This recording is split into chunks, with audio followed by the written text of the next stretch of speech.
The Justin Robert Young program is brought to you, as always, by everybody who supports the show at patreon.com/JuRY. Look, if you want to be on the team that is winning all the games, which you do, we're winning all the games. I mean, maybe not financially. I mean, certainly not culturally. And we're far, far, far behind when it comes to viewership. But you want to know what? In our hearts, we're winning all the games in our hearts. That's what you can do when you support patreon.com/JuRY. Again, patreon.com/JuRY. Support me in my independent journey to survive. And Jesus Christ, if you would look at my taxes this year, you would know that that is a problem. It's hard out here for an independent podcaster. Go ahead and kick me a few shekels, if you will. All you guys getting a tax return. Patreon.com/JuRY. But enough of talking about how we support the show. Oh, what do you say we just do the damn thing?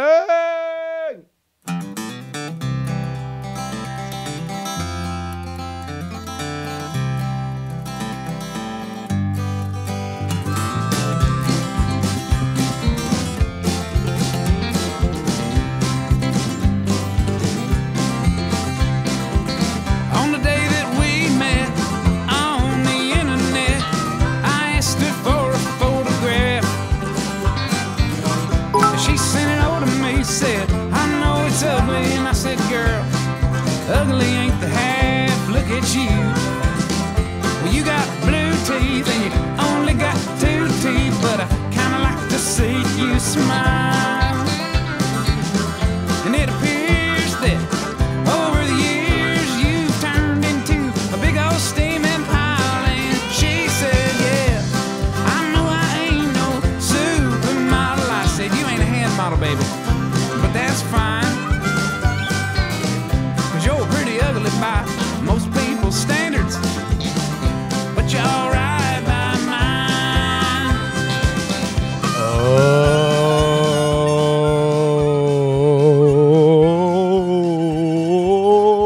Oh, ladies and gentlemen, ladies and gents, clear out the vents. It's the Justin Robert Young Show, joining you as always on a Tuesday afternoon here in lovely Oakland, California. My name is Justin Robert Young. It ain't just a clever name on the front of the store. No, no, no. This is really who I am. And we got quite a bit for you here on the show. Ladies and gentlemen, we got a man on the loose with a very identifying mark. I had a weird dream, and we're going to read a dream dictionary about it. And one of my favorite things to do here on the show, journalism gripes,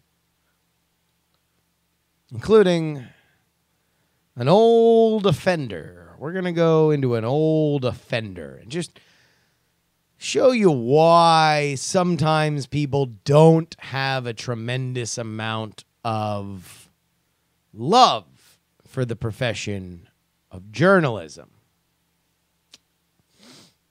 We might also dip back into that lurid, heartbreaking world of dating trends a little bit later. But let's start with this news story. This one is actually from Fox News. Fox News reports, Huang. Fox News alert. Man, I used to love, I don't know what it was. Maybe it was in that post 9/11 world where like everything was a Fox News alert. I watched a lot of Fox News. In fact, when I was in college, I don't know, one of my favorite things to do is I used to get back from the newspaper really, really late. And I like, it was like really late, like 3 o'clock in the morning. And I would get home, and my roommate was also a night owl. He was an artist. And he'd be up, we'd get like really high and watch the O'Reilly Factor. Like, I don't know if that was the key demo for Fox News. Was this is before Red Eye, long before Red Eye was a thing. But we were the Red Eye demo. Like, it was literally, for whatever reason, we would get really high and we would watch the O'Reilly Factor. We were like regular viewers of the Factor, the No Spin Zone. Because it was something about being like, up really, really late. That made it a very funny and compelling show to watch because everybody was taking things like so seriously and you were just kind of punch drunk and high. And you're just like, man, look at this guy. This guy's going crazy over here. He's just like, he's so fired up and like people are like, like arguing with each other and he's giving people the last word. And then he's going to yell something else over top of it. Man. I don't know. I have fond memories of that. Anyway, this has nothing to do with Bill O'Reilly, but it is on the Fox News website. FBI seeking fugitive with a dork tattoo on his neck. So this is a look at this guy. And I will say this. For a man with a dork tattoo on his neck and several face tattoos, including one that appears to be where a goatee would be, he has a very bemused mugshot. He is looking at the mugshot with a very, like, not a smile, but a like, really? Come on, guys. Here's the story. The FBI needs help finding this dangerous dork, quote unquote. The law enforcement agency reiterated its call Thursday for help finding a warranted man with the word prominently tattooed across his neck. Sean Frederick Weatherhead, described as being a transient with ties to Eugene, Oregon, Reno, Nevada, is accused of making violent threats against law enforcement agencies and should be considered armed and dangerous. He's also accused of allegedly contacting the FBI's public access line and offices around 1,000 times since December 2015. And in at least 3 of the calls making threats to kill people. The U.S. District Court in California issued a federal warrant for him in October after he was charged with interstate communication, a threat to injure the person of another. Threat to injure the person of another? That's got to be a typo. An FBI wanted poster said the former tattoo artist... Oh, Jesus, really? I mean, are you surprised or upset that he's a tattoo artist when he has such shitty tattoos? I don't know. I got to talk to my buddy who's a tattoo artist to find out whether or not... All right, here. Let me ask you guys. I don't know if I have any tattoo artists that are listening. In general, you were to round up all the tattoo artists in the world, right? Would you say that if you were to sample the artistic ability of all the tattoo artists of all levels, would you say that there are more bad tattoo artists or more good tattoo artists? ICU kind of has my drift here. Where do you think shitty tattoos from? Are the majority of tattoo artists shitty tattoo artists? I guess is my question. Because it seems to me, just by being around people, that there are a shit ton of crappy tattoos. And I've always been baffled by, like, how many tattoo parlors there are. Because it seems like a tattoo is something that you buy, I mean, maybe about as often as, like, a TV, right? Like, you don't get one often. So, like, the good tattoo artists have to charge a lot. And yes, I know this is Stephanie Ray CA in the chat room has the point that we should be blaming the people who are asking for the shitty tattoos and not necessarily the artists that are giving people shitty tattoos. But I gotta ask my buddy. I gotta ask Mondo. My buddy Mondo is a tattoo artist. He's great. But I gotta ask. But I mean, is it shock anybody that this dude is like he's got dork on his neck? And so if you have his whereabouts, contact your local FBI office. Again, if you see somebody with dork tattooed on his neck, or maybe you would just be looking for the man with the very conspicuous turtleneck. You think he'd just be running around looking like fucking Steve Jobs, right? Or some barista? Tell you what, if I were him, I'd go full fucking turtleneck and a beret. Just pretend I'm a beatnik. Please be on the lookout for the rogue beatnik who was making threats to the FBI.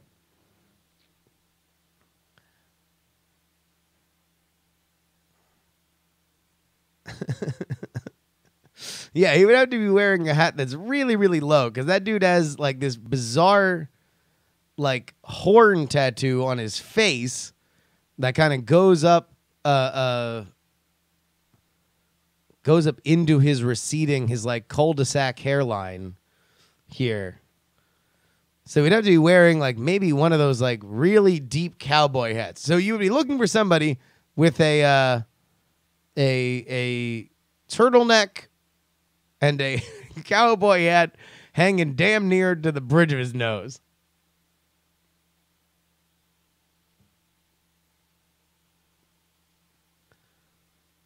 What would you get? I don't know what I would get tattooed on my neck. I don't have any tattoos. I can't imagine what I would like so much that I would want to get tattooed on my neck. Let alone something that would like be words. You know, I don't know. I mean, I'd probably be a whore about it and like put my Twitter handle. I'd get @JustinRYoung tattooed on my neck. And then I would hope to God, man, I'd be so locked into Twitter, I would never talk shit about Twitter again. I'd be like, you want to know what? I think Twitter did a great job with our democracy.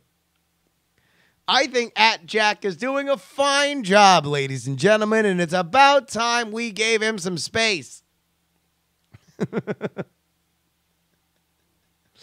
I just get hashtag nailed it on my neck. All right, yeah, you're right. I should get patreon.com/JuRY. I should set that up as a Patreon goal. If I get to $5,000 an episode, I'll tattoo patreon.com/JuRY on my neck.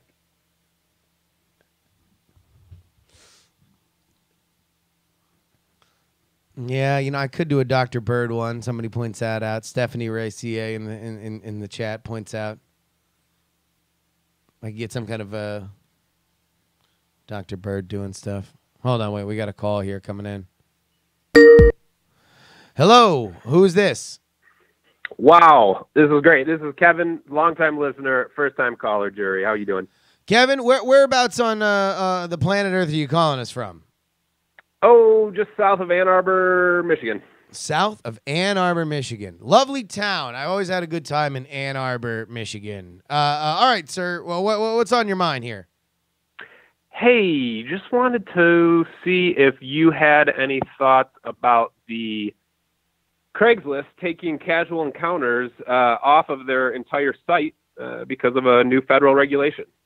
So, yeah, if you're unaware of this, people, there's a new federal regulation that the writers of the law say this is not the point, but it was pushed back against fiercely by sites like Craigslist because now you are able to blame the site if there is any kind of like child trafficking on it, right? Do I have that correct? I'm just trying to freestyle remember what the story was about. But is that a fair assessment as you understand it?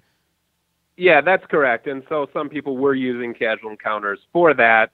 Some people were using it, obviously, just to hook up with. I would say random probably individuals. most people probably using it as a place to just get their very legal jollies off. But Yeah, I mean, I used it all the time to meet real old women, like 30s, 40s, 50s.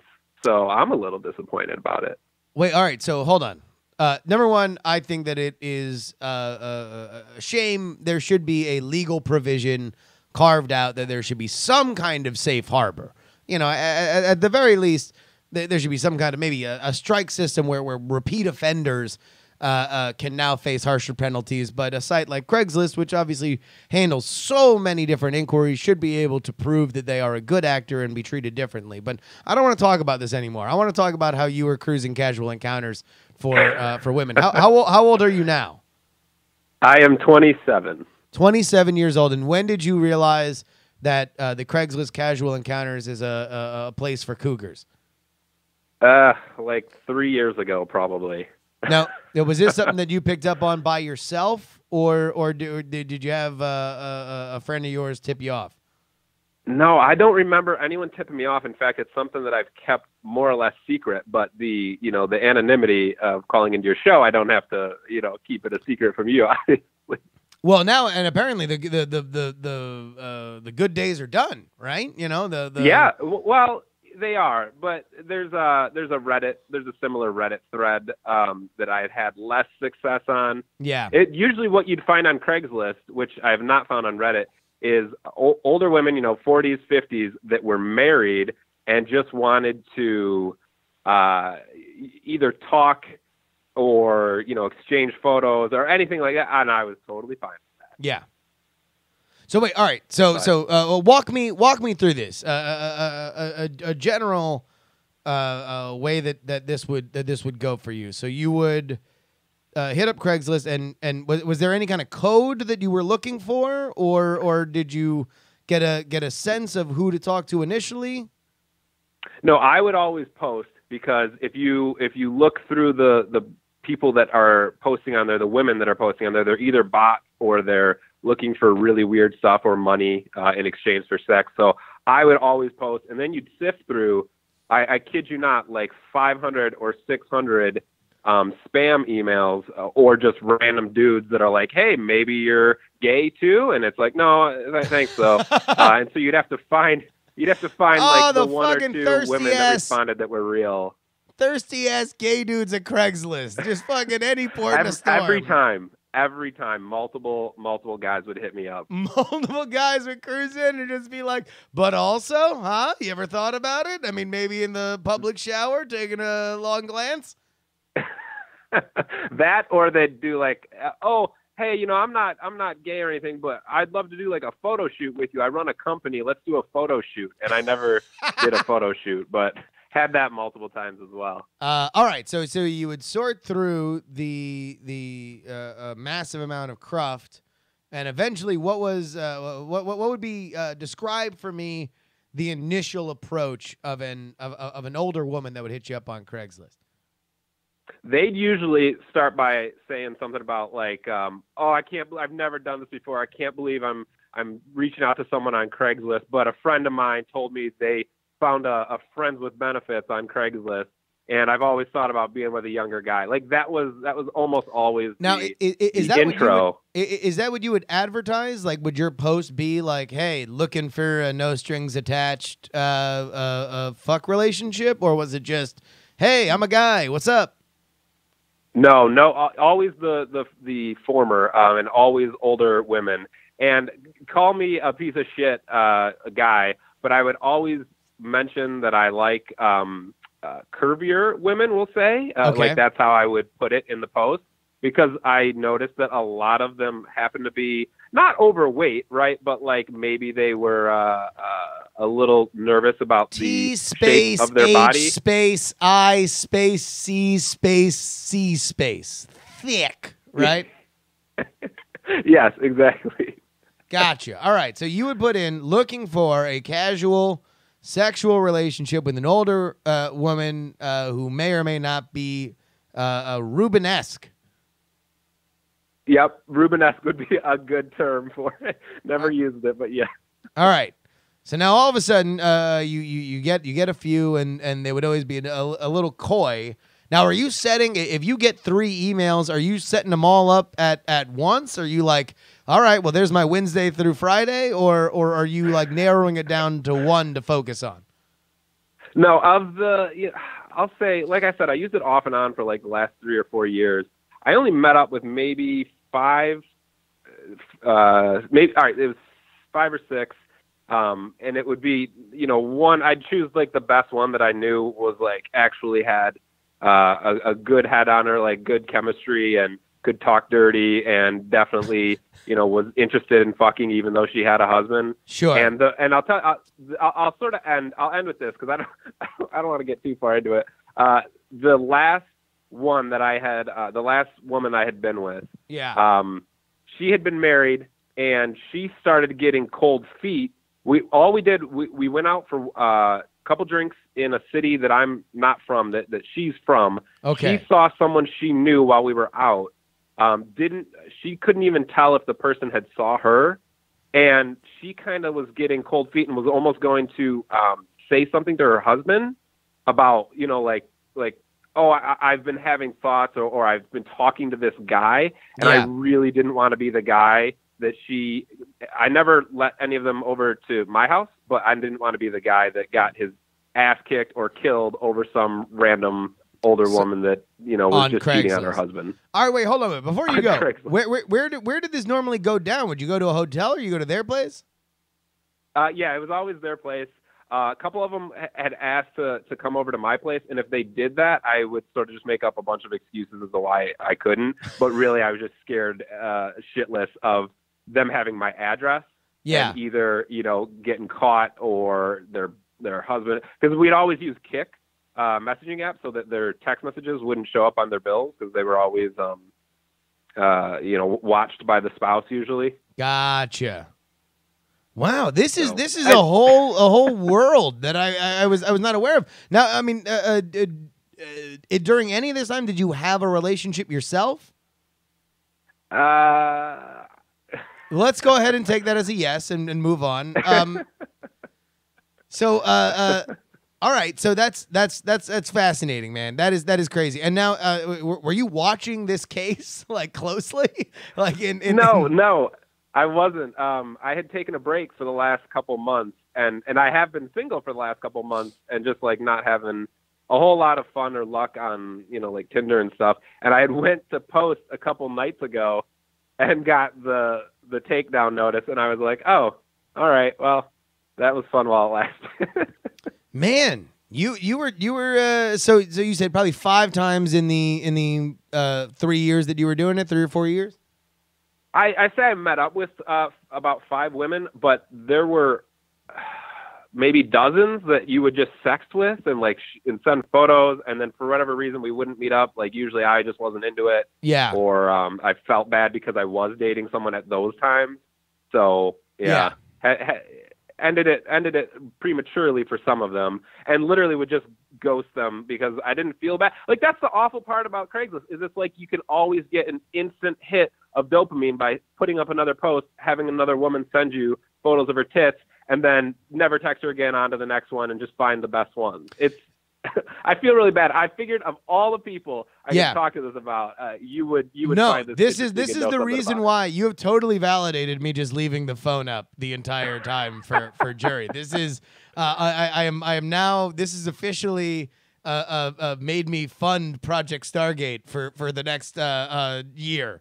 Because if every once in a while I can randomly get somebody like you just pouring their heart about this and revealing an element of society that heretofore was unknown to me, then I am totally in awe. Man, all right. So one last question, I'll get you out of here. All right. If you were to estimate how many women sent you, I mean, I guess it wouldn't be unsolicited naked photos since you were asking to open up a relationship, but from that initial ask, sent you naked photos. How many women would you estimate over this period of several years sent you naked photos? Close to 100, maybe. 100? Oh my good God! This is well, you know, no a lot wonder. Of No wonder you're upset. It's not face pics, and it's after you have to put time into this. So I'd see guys post and they'd be like, just looking to fuck tonight, or just looking to, you know, exchange photos or videos. But you have to put time in it to get the photos. Yeah. Like you have to like talk to them and get to know them over a day or two until you could get the photos. But I'd say 100 or so. 100 or so. You put in a lot of time, man. I mean, if you got to put in two days times 100. You don't like your job. When you don't like your job and you can spend all day just texting women, it's pretty easy. I mean, I would assume that this would basically fill the time that I spend playing Hearthstone. Like, it's just something that you I'm playing Hearthstone right now. I would usually do both at the same time because, like, you'd watch all these fake ones, these bots, these emails come in, and you just have to delete them, and then play your hand, and then end your turn, and then delete another 10, and then back and forth. I have a pretty shitty life now that I think about it. That's not a good way to spend the last 50 years, but it is what it is, man. No. This is amazing. This is great, and I am so excited that you called in. And please, my friend, feel free. If there's any other bizarre world of 20-something sexual deviance that you would like to express here on the JuRY Show, you now know the number. Please feel free to call in whenever you get a chance. Will do, man. Glad I didn't say my name. Have a good show. All right. Bye, James. Just kidding. I don't know if his name is James. It might be James. Wow. That was great. That was amazing. 200 naked photos. That's a lot. I mean, it shows you how much people do want to connect, though, you know? Man, there's some lonely people out here. All the lonely people. Where do they all come from? Apparently the old Craigslist personal section where they're sending Kevin naked photos. I had a weird dream the other night. I don't know how I'm going to follow that. That was a fucking amazing call. If you ever want to call in like that, please do. 510-404-8030. We start going live at 4 o'clock p.m. on Pacific time. That is 7 o'clock p.m. East Coast time. Man, and that if he said he is around Ann Arbor, that basically means he's only fucking around Ann Arbor and probably Detroit, right? I don't really know my Michigan all that well, but I do know that whenever I came to Ann Arbor, I had to fly into Detroit. So, I'll tell you what, man. Detroit getting it on. Here's my weird dream. I had a dream that I fell asleep with a butcher knife on my belly. I have a little bit of a belly right now, and I had a butcher knife on it, and all of a sudden I had this dream. I was oddly okay with it. I was kind of surprised that how okay I was with it. That I just had this butcher knife on my belly, and I just kept thinking in my dream, oh man, I better not move it all that weird, or else I'm gonna cut myself. And I woke up and I was tweeting it because I thought it was a weird dream, and then I realized how much of it came off like a cry for help, like it was one of those. Like you're just trying to you're begging and pleading for people to call you and ask you if you're okay. I mean, it's basically like the PG version of cutting. Like I'm just like talking about, I'm dreaming about slicing my belly open. So I was talking about this in the pre-show, and I decided I was convinced to read about it because I could read a dream dictionary that gives you a list of what each item in your dream means. So here we go. This is a knife. This is according to dreammoods.com. Dreammoods.com. Craigslist.com, their dream dictionary. This is what a knife in your dream means. To dream that you're carrying a knife signifies anger, aggression, or separation. There may be something in your life that you need to cut out or get rid of. Perhaps you need to cut ties or sever some relationship. Be more divisive. Alternatively, a knife refers to some sexual tension or sexual confrontation. Oh, man. All right. Well, that's crazy. If the knife is dull, it denotes that hard work will result in little or no gain. To dream that you are wounded by a knife is symbolic of masculine or animalistic aggression. To see someone holding a knife in your dreams suggests you lack control or power. And to see an electric knife in your dreams indicates that your power to get down to the truth of a situation quickly. An electric knife? Who the fuck dreams of an electric knife? And like, are we talking about an electric knife like a carving knife? Like one of those like you would like carve a turkey with? Or like an electric knife like a butcher's knife that's electrified, like your Electro or something like that? Is it like your Ernest goes to jail after he goes into the electric chair? Huh. I mean, I guess the only one that really goes to mine is the oh shit, I should take this person's number off the screen. Here we go. You're on the JuRY Show. Hey, Jerry, it's Skills Cat in the chat. I think I have a exact answer of what your dream meant. Oh, okay. Hey, all right. So right now, the only thing that I think based on this dream dictionary is sexual tension or sexual confrontation. What do you think this is about? Okay. Well, first of all, I think that website was written before the internet. Secondly, so you had a knife on your belly. Yeah. And we wanted to be careful that you wouldn't cut yourself because of the knife on your belly. I recommend, my supposition to you is that the knife on your belly represents your belly, which is pregnant, and you got to be careful not to cut it because there's a baby there. And the reason that you feel that way is not because you're pregnant, but because your wife is pregnant. Your wife is about to have a baby. Well, that would be a lot of that would be pretty crazy.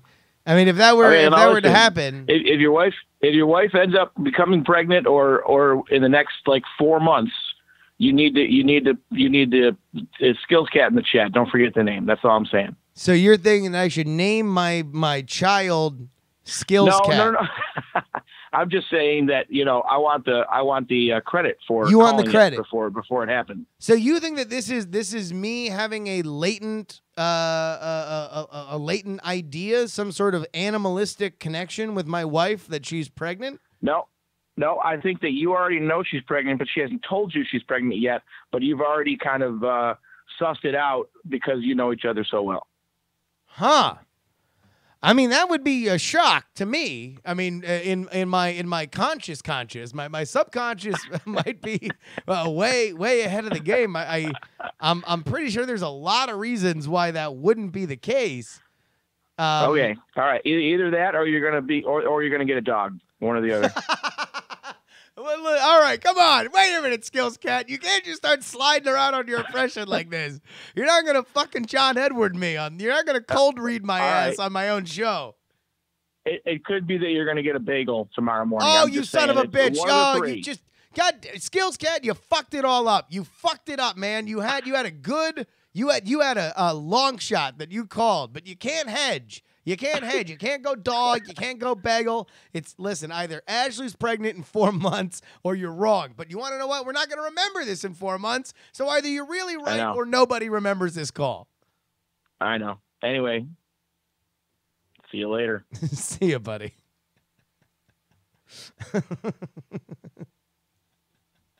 Man, I feel like it took a little bit of time to get this call thing going. But now we got this call shit fucking rocking and rolling. Let's get to talking about why people hate journalists. I read this story today. This is on Deadspin. Y'all remember Deadspin, right? Deadspin is a one of them their websites. I don't know why I'm being weird about this. All right.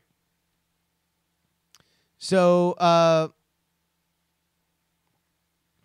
this is the headline.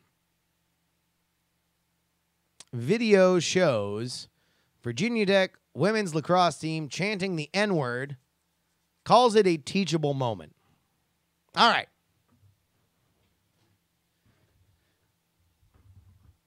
Now, when I first read this, the first thought that I had was, oh my God. Oh my God. These girls were just chanting the N-word? The worst thing that pops in my mind is like maybe, oh my God, were they like on a bus or something, like with a black person, and they were just screaming the N-word over and over and over again?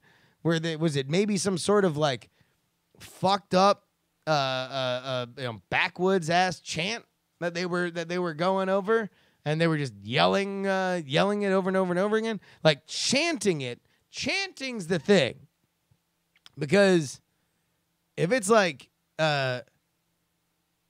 hey, a chant is like, you deserve it, but instead of the claps, it's the N-word. Like that's a chant, you know. This is awesome, but then the N-word after it. But here's the actual story. A video of the Virginia Tech women's lacrosse team chanting the N-word while singing Freaky Friday by Lil Dicky was a teachable moment, head coach John Sung told the Roanoke Times. Oh, wait a minute. So they're not chanting it, right? They're singing the lyrics to this song. Now, surprisingly, or unsurprisingly, this song is called Freaky Friday by Lil Dicky. You want to know what? We'll get to that in a second. But we go on. The video was initially shared on Snapchat by an account under the name of the junior of the team. It's uploaded to YouTube on Sunday, and Sung released the statement about the video and granted an interview with the Times on Monday. This is a teachable moment, Sung told the Times. It's not something that we're proud of. The team is very apologetic and sorry. There's nobody of any color that should say it, period. There's nobody that should say it. All right. So now here's where I get upset with the way this is written, because I think that there is an appropriate amount of shaming for this. If you post yourself yelling the N-word because you heard it on a song or singing along to a song with the N-word, you might catch some flack for it, let alone if you are in some kind of public position. But there's no need to ratchet it beyond what it is. They should be shamed for recording themselves singing the N-word to a popular song.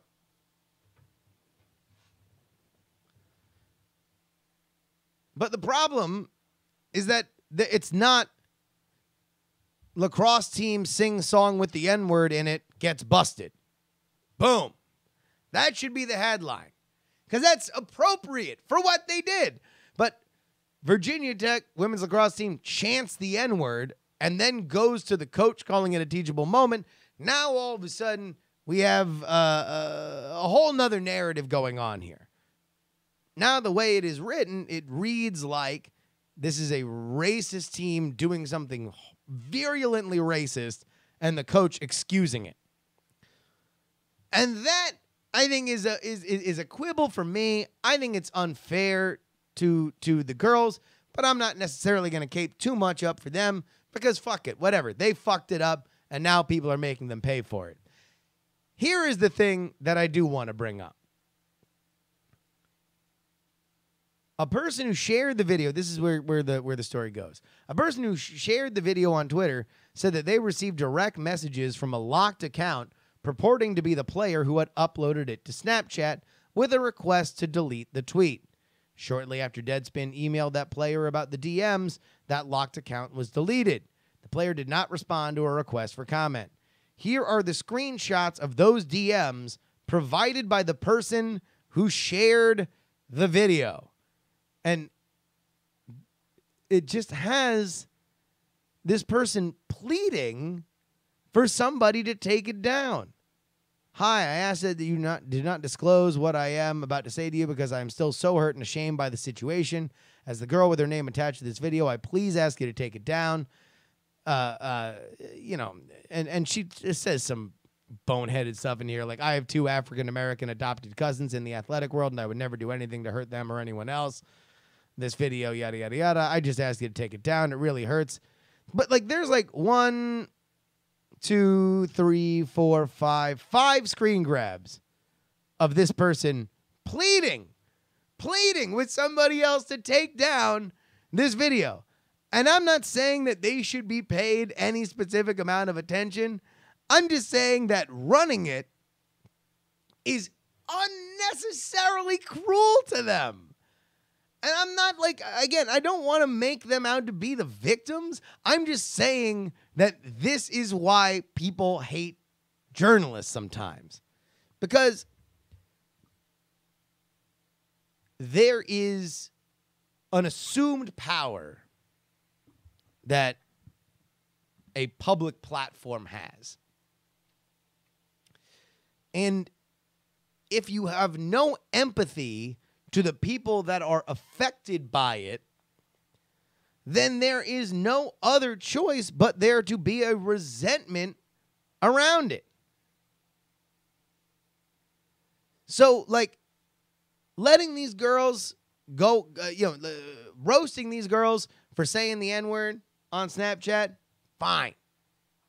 I think it would be better off. I think it'd be fairer to them and to the situation if you put it in the proper context. And, I think having the coach's comment there is representative of some other problems, specifically in the, like, no one should say it kind of thing. Fitzgiv says, would you have run the story? Yeah, I would have run the story, but I think just putting up the video and having that be that, if it was big enough to make the local paper, it's probably big enough to make a sports blog. But I don't think you need to put on display somebody twisting and turning and begging and pleading for it not to run. You can just say that we also got DMs of them pleading for it not to run. I just don't really know where that fleshes out any more of the story to me. But I do think that this makes it a more compelling story for some people, because ultimately it's grist for the mill of people who want to punch racism. Pow. Oh, they're racist. Pow. Ah, this coach is fucked up. Pow. Now, here's the other fucked up part. Is that I went to go listen to that song, Freaky Friday, by Lil Dicky. It's actually a pretty funny song. It's an interesting song. It basically is Lil Dicky, who, if you've never heard, he's a very talented rapper. He's great. He first came on my radar because he did a song and a video called "Save That Money," and it was about how cheap he is. And he went and shot the video on the set of other rappers' videos.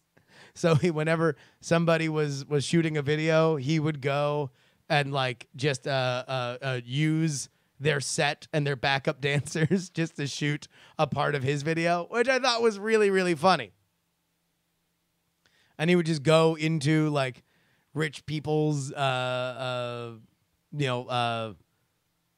front yards and just rap in front of their really, really nice car. Just shit like that.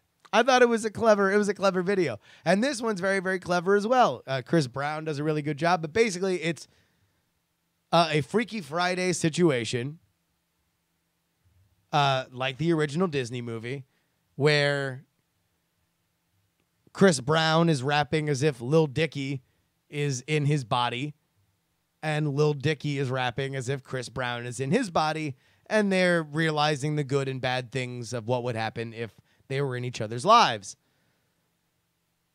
One of those is Lil Dicky, the white guy, being in the black guy's body, realizing that he can now say the N-word. And so he says the N-word a lot, but it's Chris Brown saying it. It's a clever, fun idea that explores the complicated dynamics when it comes to language and race. A nuanced artistic statement that is totally blown out of the water when a bunch of white girls on a lacrosse team are singing it on a bus. Which, of course, leads us into our universally beloved segment of dating trends.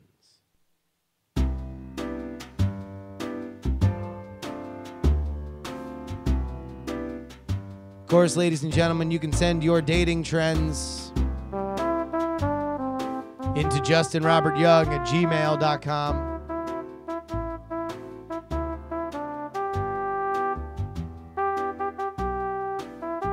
Here are some of the ones that we've gotten over the last week.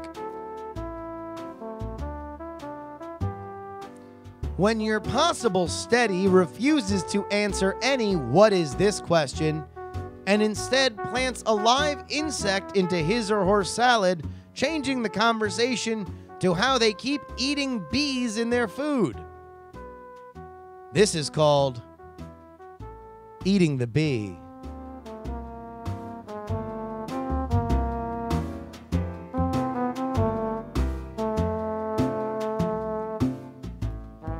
When your dream date statesman systematically convinces you that they're an artificial life form with a short 4-year lifespan. That's Blade Runnering.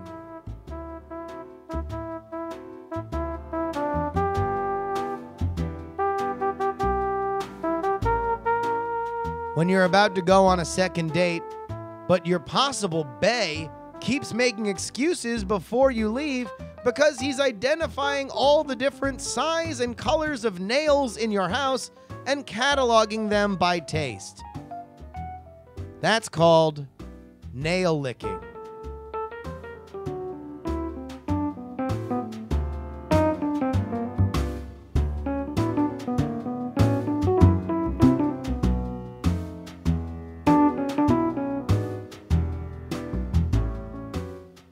When you're about to go on your first weekend trip with Mr. Right Angle, but before you leave, they tell you they've been having sex with all your friends named Vector.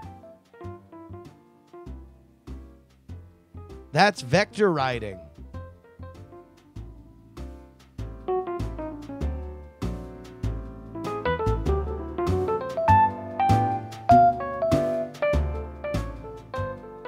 And finally, when your dream date statesman systemically convinces you that they're an artificial life form with a short 4-year lifespan, only this time taking a lot longer and featuring slightly better acting, that's a Blade Runner 2049. This has been your weekly dating trend update. I'm Justin Robert Young.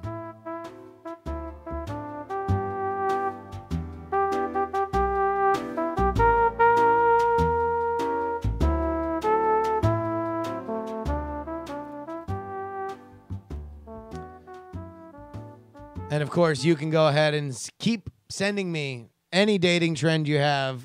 Just make sure you put JuRY in the subject line. In fact, you can email me about anything that you want. And we got a lot to talk about in this one. Neck tattoos, shitty tattoo artists, whether or not you ever trolled the Craigslist personal section, whether or not my wife's pregnant. You can send all your thoughts there at justinrobertyoung@gmail.com. Put JuRY in the subject line. Paul wrote in, regarding last week's episode where you almost ate a bee in your salad, I was having some flashbacks because I actually did end up eating a bee when I was 8 years old. We were at a picnic, and unbeknownst to me, a bee had flown in my open can of soda. I took a drink, and the bee went in my mouth and stung me on the inside corner of my lip. Fortunately, she escaped before I swallowed her, but the corner of my lip was swollen enough for the next few days that I had trouble closing my mouth. And I've still got a small bump on the inside of my mouth from the sting. All that said, yeah, if the bee flew away, I probably would have kept eating your salad. Oh, good God. Jesus. Miles writes, "Hey, JuRY, your bee story reminded me of a experience I had in a Dutch bistro." God, that's a fucking strong way to start an email, huh? That's a strong way to start an email. It reminds me of an experience I had at a Dutch bistro. That's it. More of y'all should be fucking striving for excellence like Miles, who had a story to tell from a time at a Dutch bistro. I was on vacation with my family, and we rode bikes out of Amsterdam proper and into the countryside. As it was a beautiful day, we sat outside for lunch. The only downside was that the bald-faced hornets kept going after our food. My younger brother and myself were trying to swat them away without getting stung.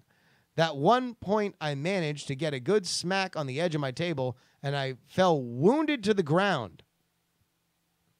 I watched to make sure it wasn't going... Oh, sorry, the bald-faced hornet fell wounded to the ground. I watched to make sure it wasn't going to regain flight and come after me.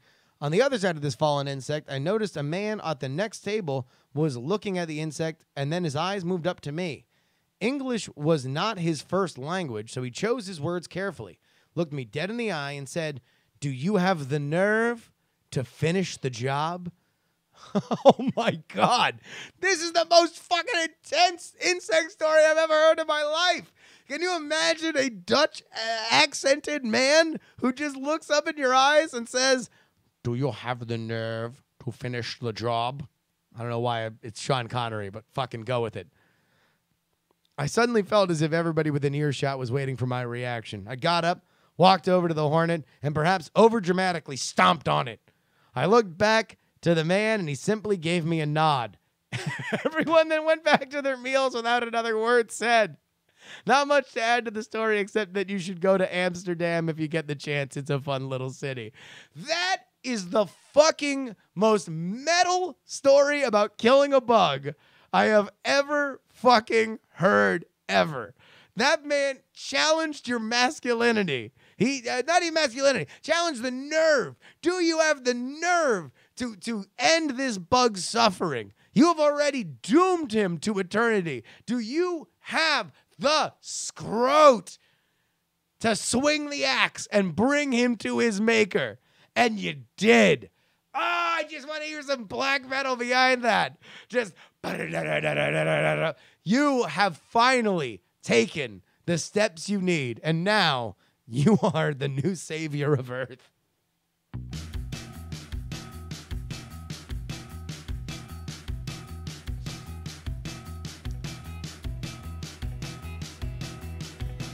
All right, I'm not going to lie, guys.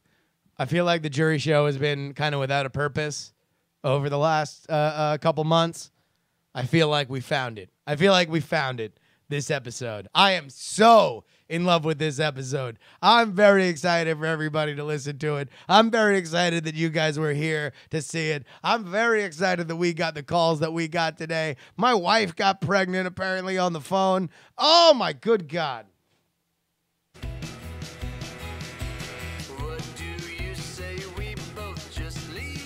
Do you have the nerve to finish the job? Holy shit.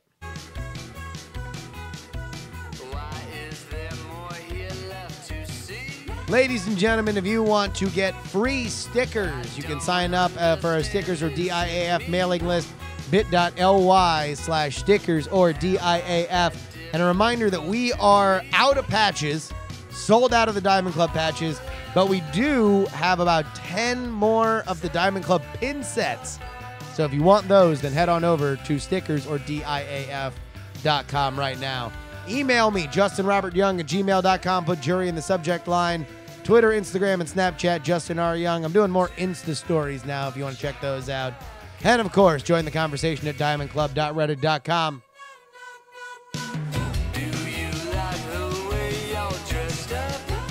Folks, this is your old pal Justin Robert Young reminding you, as always, to please don't die!